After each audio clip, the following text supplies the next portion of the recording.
Total days की तुलना करेंगे तो 65 डेज है। 65 दिन आप लोगों के पास है। 65 दिन में आपको क्या करना और कैसे करना, ये सबसे इंपॉर्टेंट होगा। दिमाग में रखने 65 डेज, 65 दिन में लेवल फर्स्ट का मुझे टीचर बनना है। मैंने आपको पहले भी एक बात बोली थी, लेवल फर्स्ट लेवल सेकंड से आसान है, क्योंकि कंपटीशन आपका कमजोर है।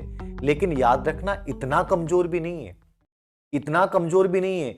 कम से कम आप मान के चलिए कि आपको 20 से 21 या 22,000 सीटों पे सिलेक्ट होना है, तो आपको लगभग 4 से 5 लाख बच्चों को तो फाइट करना पड़ेगा।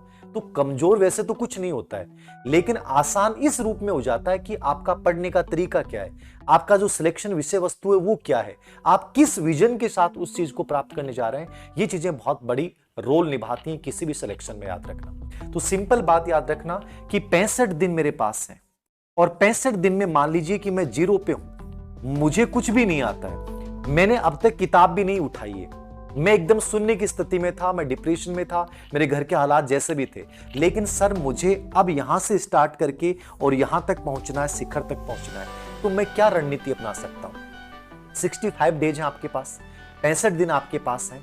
आप अधीनस्थ सेवा चयन बोर्ड के एग्जाम पैटर्न को यदि पहचान चुके हो, जैसे मैंने इनके पेपर्स को, लेटेस्ट 1 साल के पेपरों को रीड किया, इनके पेपरों का एक विश्लेषण किया, और मेरे दिमाग में एक चीज क्लियर फीड हो गई, ये ओल्ड क्वेश्चन पेपर, यानी कि इनको ज्यादा बेस बना रहे हैं। यानी जीके का आपका सबसे बड़ा रोल है। जीके का रोल क्या है, जीके के अंतर्गत अपन ये मान के चलें कि जीके आपका लगभग 180 नंबर का पार्ट, ठीक है।